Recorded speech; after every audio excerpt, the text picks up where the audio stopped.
아멘. 네, 만나서 반갑습니다. 오늘 함께 보실 말씀은 누가복음 11장 1절부터 13절까지 말씀인데요. 한 절만 읽었으면 좋겠습니다. 오늘 9절 말씀만 한번 읽어봤으면 좋겠어요. 누가복음 11장 9절입니다.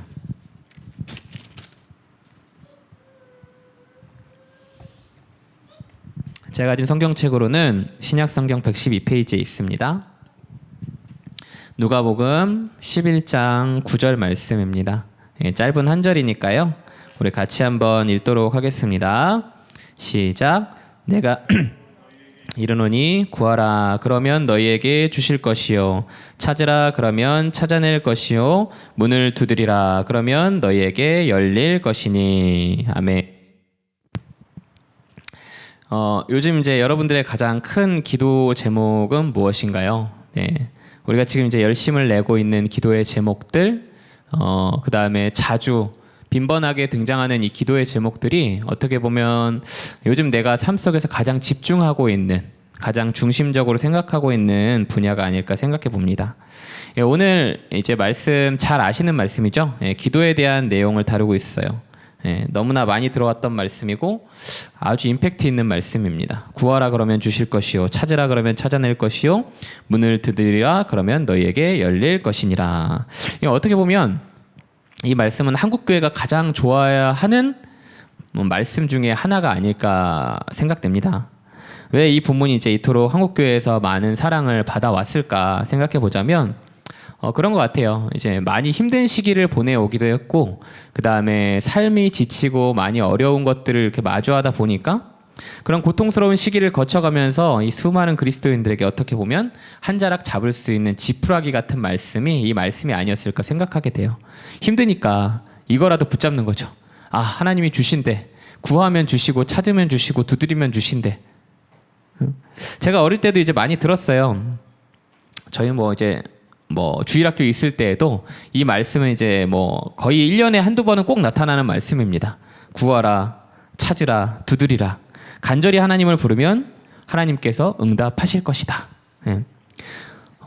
그렇기 때문에 더 많이 부르짖었고 하나님 앞에 더 많이 간구했고 하나님 앞에 더 아뢰일 수밖에 없었던 어떤 그런 우리 신앙의 모습들을 저희가 경험해 왔던 것 같아요. 나쁘지 않습니다. 그렇죠?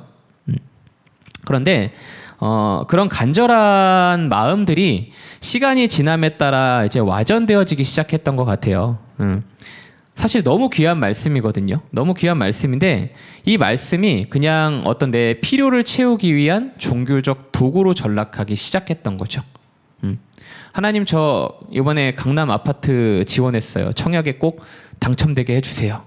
좋죠. 예. 하나님 저 로또에 당첨되게 해주세요. 좋죠. 예, 생각만 해도 좋으신 거죠. 네. 또 사업이 번창하게 해주세요. 마치 그러니까 이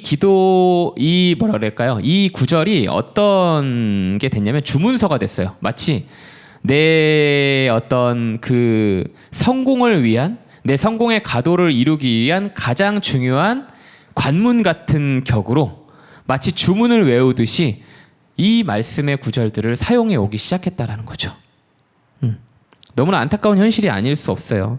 그렇다면 왜 이 귀한 말씀이 시대를 지나면서 와전된 것일까? 그 이유를 저는 이렇게 봤습니다.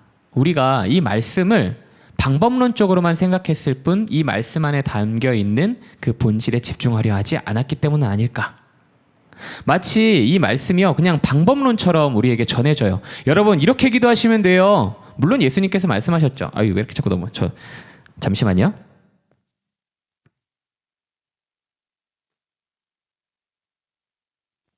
네, 죄송합니다. 선풍기의 영향을 너무 많이 받아서. 네. 어디까지 했죠? 죄송해요. 네. 그러니까 이 말씀을 하나의 방법으로만 치부하기 시작한 거예요. 말씀이 어떤 것들을 주고 있고 어떤 의미를 가지고 있고 이 말씀에서 정작 우리 가운데 어떤 부분을 보여주기 원하는지에 대한 것들은 집중하지 않고 오로지 딱 방법. 무슨 말이냐? 이런 거예요. 야, 이렇게 기도하면 하나님 들어주신대. 응? 그러니까 이 방법대로 기도해보자. 어떻게? 끈질기게 물고 늘어지다 보면 하나님이 귀찮아서라도 주시지 않겠어? 약간 이런 거예요. 여기에 주목한 거죠. 예. 그냥 딱 이 한 구절만 딱 떼어내어서 그렇게 우리가 말씀을 해석하고, 그렇게 우리가 말씀을 바라보고, 그렇게 우리한테 적용하고. 물론 구하는 것이 잘못된 것이냐? 아닙니다. 본문은요, 이 말씀은요, 그것이 잘못되었다고 말하지 않고 있어요. 구하라고 말씀하고 계시고요, 찾으라고 말씀하고 계시고요, 두드리라고 말씀하고 계세요. 그런데 중요한 건 뭐냐면, 이 구하는 것에 대한 방법만 주목한다면 우리는 이 말씀을 정말 반쪽만 바라보고 있는 거예요. 이 말씀에 대해서 정말 많은 오해를 하고 있는 거예요. 사실 오늘 읽었던 말씀 9절이잖아요. 제가 이 임팩트를 더 전달하기 위해서 9절 말씀만 읽었어요. 그런데 이 말씀에 속해 있는 단락은 1절부터 13절까지의 내용입니다. 그런데 1절부터 13절까지의 내용을 봤을 때 9절은요, 핵심 9절이 아니에요. 핵심 단락이 아니에요. 그런데도 불구하고 마치 이 1절부터 13절까지의 모든 이 한 단락의 핵심을 9절인 것처럼 구하라, 찾으라, 두드리라, 이것만 이야기하면 정말 우리가 반쪽밖에 못 보는 거죠. 그럼 진짜 이 단락에서 정말 중요하게 생각해야 되는 것이 뭐냐? 바로 방법을 넘어선 관계성이에요. 관계성. 오늘 말씀은요, 기도의 방법을 우리에게 전승하기 이전에 우리의 기도를 받으시는 하나님, 우리의 기도의 주체가 되시는 하나님이 어떤 분이신지를 먼저 보라고 우리에게 이야기하고 있어요. 그러니까 방법 나중입니다. 방법 중요하지 않습니다. 그것보다 더 중요한 게 있는데, 하나님과 우리의 어떤 관계를 지금 이 말씀이 이야기하고 있는가에 더 주목하고 있다라는 거죠. 자, 읽지는 않았지만 11장 1절부터 13절은요, 뭘로 시작되고 있습니까? 주기도문으로 시작돼요. 그죠? 그리고 이 주기도문이 왜 등장하냐면, 예수님을 따르는 제자들이 그렇게 예수님한테 여쭤보거든요. 예수님, 저희에게도 기도의 방법을 가르쳐 주십시오. 요한이 요한의 제자들에게 그 기도를 가르쳐 주셨던 것처럼 우리도 하나님 앞에 어떻게 기도해야 되는지를 좀 가르쳐 주세요 라고 이야기한 것으로부터 시작되는 거예요. 그러니까 하나님의 은혜를 경험한 자들, 예수 그리스도로 말미암아 그 은혜를 경험한 자들이 하나님께 어떻게 나아가야 되는지에 대한 것들을 여쭙고 있는 것이 이 시작이라는 거예요.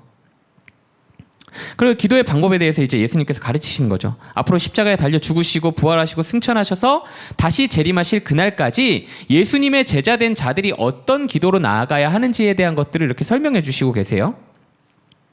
그렇기 때문에 이 주기도문을 볼 때예요, 저희는 기도의 제목을 넘어서서 이런 신앙관을 우리에게 가르쳐줘요. 다시 오실 예수님을 기대하는 이 종말론적 신앙.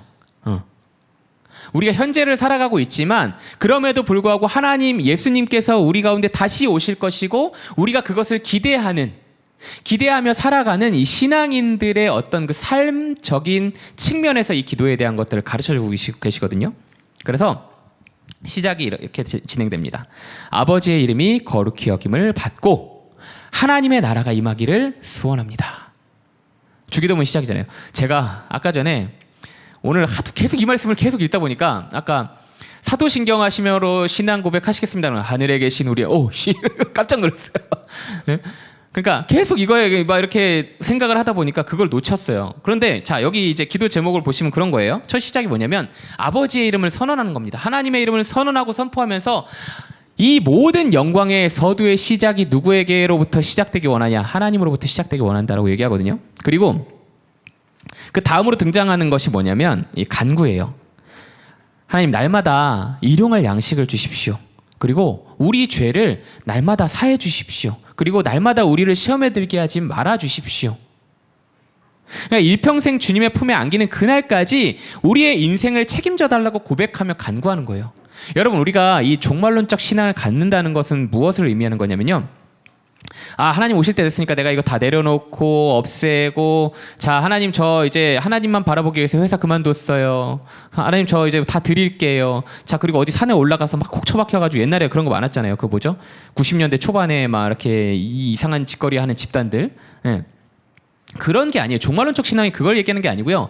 우리 안에 주어진 그 모든 삶 속에서 다시 오실 예수님을 기대하며 내가 어떻게 살 것인지를 고민하는 것이 종말론적 신앙인 거예요. 그래서 하나님께서 이 주기도문을 통해서, 이제 예수님께서 이 주기도문을 통해서 뭘 우리에게 말씀하고자 하시냐면, 너희가 그 종말론적 삶을 살아가면서 하나님 앞에 이렇게 간구해라. 여기에 핵심이 뭡니까? 주권이 하나님께 있다라는 거예요. 우리 의존의 대상이 하나님께 있다라는 거예요. 일용할 양식을 달라는 게 단순히 그냥 하나님 저 먹을 거 떨어지지 않게 해주세요. 이거 아니거든요. 내 하루하루 삶의 생명을 하나님께서 책임져 주시기를 원한다는 거예요.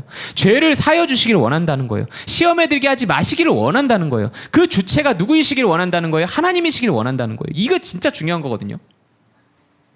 기도가 이런 거예요. 단순히 하나님 저 로또 당첨되게 해주세요. 저 부자 되게 해주세요. 괜찮아요. 드세요. 사업에 성공하게 해주세요. 이런 거 아니라고요.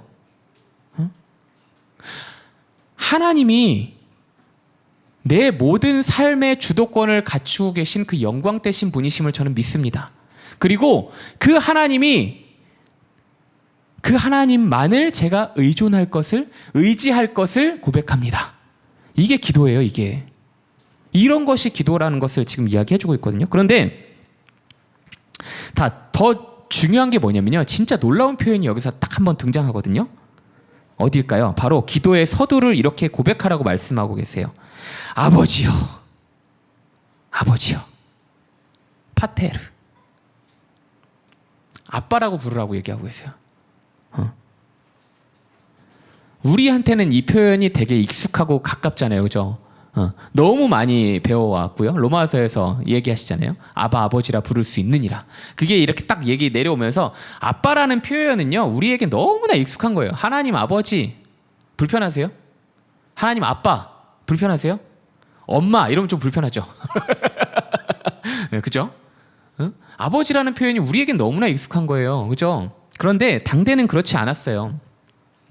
하나님의 백성이라고 불리는 자들이 하나님을 아버지라고 부른다? 내 아빠라고 부른다? 이건 신성모독입니다. 그죠? 신성모독이에요. 당시에는. 예수님 당시에는요, 결코 이해도 허락도 되지 않는 표현이었어요. 근데 하나님을 아빠라고 부른다? 이건 거의 계몽이자 혁명입니다. 그때 당시에 이 개념으로서는요. 그런데 예수님께서 말씀하시는 거죠. 너희가 기도해야 될 하나님이 누구이신지 아냐? 누구신지 아니? 그분이 바로 아버지이신 거야. 이거 정말 중요한 거거든요. 이게 핵심이나 마찬가지예요. 이 오늘 본문에서요, 전체적으로 다루고 있는 것이 뭐냐면, 우리가 기도할 수 있는 대상이 누구인지 아세요? 아빠예요, 아빠. 소름이 쫙 돋는 말씀인 거예요. 우리와 하나님과의 관계가 아비와 자식의 개념으로 정리되었다는 것을 얘기하는 게 이 말씀이거든요. 여러분, 너무나 놀라운 표현입니다. 우리가 의지하기를 원하고 우리의 삶을 내어 맡기기를 원하고 내 삶에 친히 오셔서 이끌어 주시기를 원하는 그 하나님이 누구시냐면 그분이 나의 아버지시래요. 우리가 그분을 아버지라고 고백하며 기도할 수 있대요. 오늘 말씀의 핵심이 여기에 있어요. 본문은요, 기도의 방법론 이전에 먼저 관계성을 이렇게 우리에게 확보하면서 확고하게 나타내고 있어요. 왜냐하면 하나님께 중요한 것은 어떻게 기도하는 것이 중요한 게 아닌 거죠. 어떻게 기도하는 것보다 더 중요한 게 있어요. 어떤 형식과 방법으로 그럴싸하게 기도하는 것보다 더 중요한 게 있어요. 그게 뭐예요? 우리가 먼저 깨닫기를 원하셨다는 거죠. 무엇을 깨닫습니까? 우리가 하나님의 자녀이기 때문에 이렇게 기도할 수 있다라는 거예요. 구하라, 찾으라, 두드리라. 이방인은 할 수 없는 겁니다. 우리에게 너무나 익숙한 이 표현은요, 우리가 하나님의 자녀이기 때문에 주어진 거예요. 이게 얼마나 값진 것이고 얼마나 큰 은혜인지 우리가 반드시 기억해야 되는 거죠. 기도는요, 그렇습니다. 부모와 자식 간의 대화인 거예요. 그렇기 때문에 우리가 하나님 앞에 떼쓸 수 있는 거예요. 구하고 찾고 두드린다. 여러분, 하나님이 우리 뜻을 모르십니까? 우리 생각을 모르세요? 그런데도 불구하고 우리가 이렇게 떼를 쓰는 거, 부모님께 많이 떼써 보셨죠? 보셨을 거예요. 그리고 자녀들이 떼 많이 쓰죠? 떼를 부릴 때 막 와서 그래요. 막 예빈이가 와가지고, 아버지, 제게 오늘 너무나 필요한 것이 있는데 주셔야만 하겠습니다. 당장 제게 주셔야만 하겠습니다. 이렇습니까?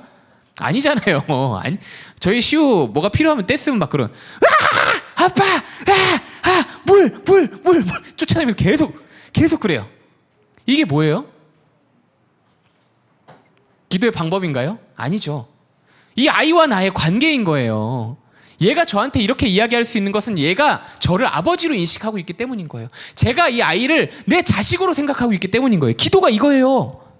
구하고 찾고 두드리라, 이게 이거라고요. 우리와 하나님의 그 놀라운 관계성을 예표하는 거라는 거예요. 너무 놀랍지 않습니까? 그런데 재밌는 게 있어요. 5절부터 이제 예시가 등장하거든요. 저녁에 찾아온 벗에 대한 이 비유예요. 짧게 요약하면 그렇습니다. 뭐냐면 밤 늦은 시간에 찾아온 벗을 위해서 먹을 것을 찾으러 옆집을 갔어요. 늦었으니까 자고 있겠죠. 근데 문을 두드리면서 꽝꽝꽝꽝, 여보 문 좀 열어봐. 문 좀 열어봐. 나 지금 친구가 와서 먹을 것이 필요한데 이 먹을 것을 좀 나눠줄 수 있겠나? 근데 8절 보면 그렇게 얘기해요. 간청하면 열어주지 않겠냐? 계속 두드리라는 거거든요. 간청하고 두드리면 주시지 않겠어? 주지 않겠어? 그런데 9절은 그거예요. 하물며 하나님이, 이런 표현으로 시작된다고 생각하시면 돼요. 그러니까 이게 오역이 되는 게 뭐냐면 결과적으로 그런 거죠. 자, 구하고 찾고 두드려봐. 계속 두드리면 하나님이 주시지 않겠어? 여기에만 자꾸 이렇게 포커스가 맺혀지는 거예요. 그러니까 한국교회에서 우리가 계속 이 말씀을 나눌 때 그냥 주구장창 두드리는 것만에만 목적을 두는 거예요.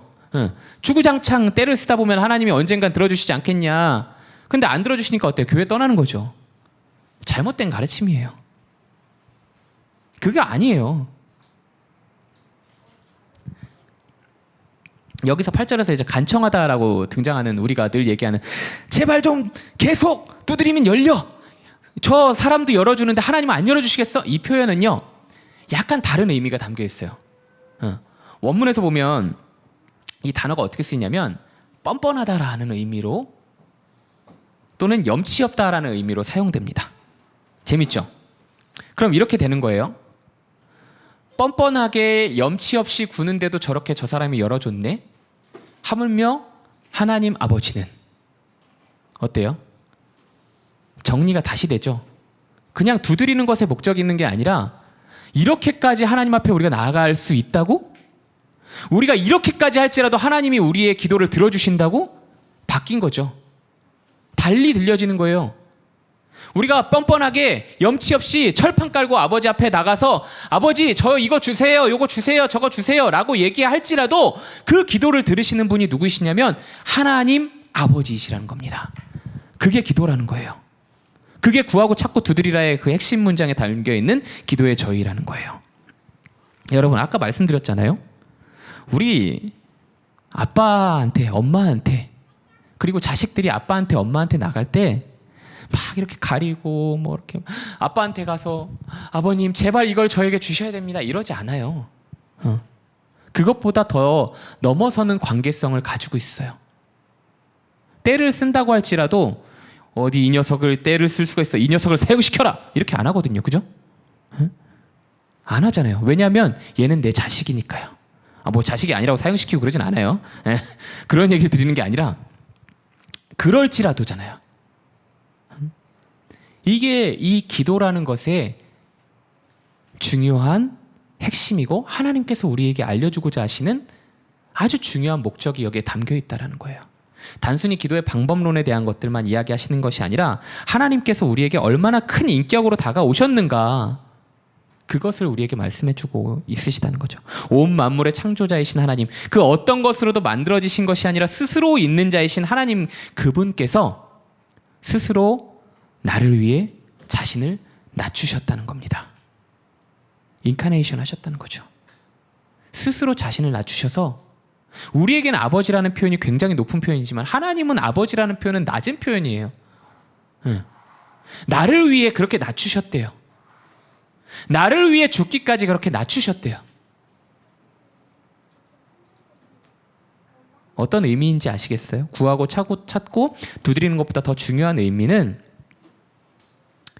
하나님이 우리의 아버지이시기 때문에 우리가 이렇게 하나님 앞에 기도할 수 있습니다. 그것이라는 겁니다. 오늘 나눈 본문은요, 시작이 아버지로 이렇게 시작되잖아요. 기도의 시작이 아버지로 시작되는데 마칠 때도 아버지로 끝나요. 하물며 아비가 좋은 것을 주지 안 좋은 것을 주겠니? 이렇게 말씀하시거든요. 여러분, 구하고 찾고 두드리고 다 하셔도 돼요. 마음대로 하세요. 그런데 응답에 대한 것을 우리는 강요할 수 없습니다. 하나님은 더 좋은 것을 주시겠다라고 말씀하고 계시지. 왜냐? 아버지 된 자로서. 그렇죠? 아버지 된 자로서 더 좋은 것을 주기 원하신다라고 말씀하고 계시지. 구하고 찾고 두드리고 떼쓰면 내가 네가 원하는 거 다 줄게. 안 그러시거든요. 안 그러세요. 절대 그러시는 분이 아닙니다. 시우가 저한테 와가지고 이상한 거 달라 그러면 제가 주겠어요? 안 줘요. 그렇지만 시우는 저에게 이야기할 수 있어요. 제 아들은 저에게 와서 계속해서 이야기할 수 있어요. 계속해서 조를 수 있어요. 그게 저와 저의 아들의 관계이니까요. 응답을 하시는 건 하나님의 주권 아래에 있습니다. 그러나 하나님께서 결코 악한 것으로 주시지 않겠다고, 아버지께서 결코 악한 것으로 주시지 않겠다고, 내가 궁극적으로 너희에게 무엇을 주겠다라고 말씀하고 마무리 지으시냐면 성령을 주겠다. 그보다 귀하고 값진 것이 있습니까? 이게 아버지인 거예요. 이게 아버지와의 우리의 관계라는 거예요. 너무나 귀하고 강한 거죠. 여러분, 온 우주의 주인이신 하나님이 우리의 아버지이심을 믿으시나요?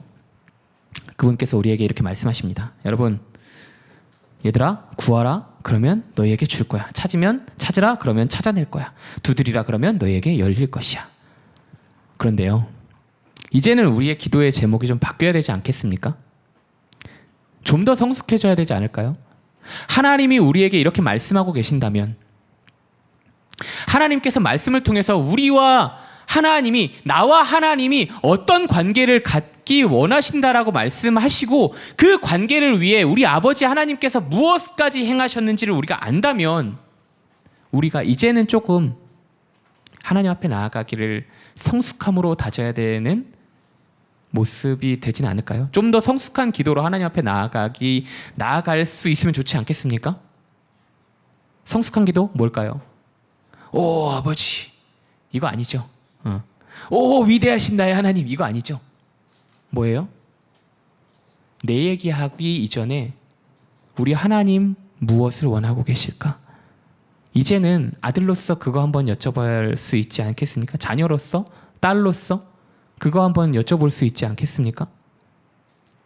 그게 성숙한 기도로 시작되는 모습이 아닐까요? 우리의 생각을 구하기보다 하나님의 뜻을 먼저 구하는 것, 하나님의 이름을 먼저 불러보는 것, 아버지의 이름을 먼저 찾아보는 것, 아버지의 심정이 어떠한지 여쭤보는 것, 그것으로부터 우리의 성숙함이 시작된다고 볼 수 있지 않을까요? 사랑하는 우리 모든 성도님 여러분, 우리 하나님의 마음을 우리가 온전히 깨달아 알기 원합니다. 단순히 내 필요를 채우기 위한 것이 하나님이시라는 것을 우리가 이제는 좀 내려놓읍시다. 그거 말고 얼마든지 우리가 필요를 채우는 것의 목적이 아닌 아버지로서의 관계를 이어가고 있다는 것에 좀 더 우리가 집중해 봅시다. 그래서 좀 더 인격적인 대화를 하나님과 나눌 수 있는 저희들이 되기 원해요. 정말 아버지께 말씀드리듯이, 정말 아빠에게, 엄마에게, 내 부모님께 말씀드리듯이, 부모님과 이야기하듯이 하나님과 더 가까이 나아갈 수 있기를 원합니다. 세상의 부모보다, 세상의 아비, 세상의 어미보다 더 값진 부모님의 모습, 아비의 모습으로 찾아오신 분이 바로 우리 하나님이심을 잊지 않고 우리가 그 하나님의 사랑 안에 거할 수 있기를 간절히 소원합니다. 우리 이 시간에 잠시 기도할까요? 여쭤보고 싶었어요. 여러분들에게 하나님은 어떤 분이십니까? 내게 하나님은 어떤 분이신가요? 주종관계인가요? 내 기도, 내 소원을 들어줘야만 하는 어떤 램프의 지니와 같은 존재입니까? 아니면 내가 하고 싶은 모든 것들을 속박하고 못하게 하고 막는 그런 올가미 같은 존재인가요? 여러분, 하나님은 말씀하세요. 뭐라고 말씀하시냐면, 나는 너의 아빠야. 내가 너의 아빠야. 그 어떤 세상의 아비보다, 그 어떤 기준으로도 평가하고 판단할 수 없는 그런 이가 바로 아비된 나란다라고 말씀하고 계세요.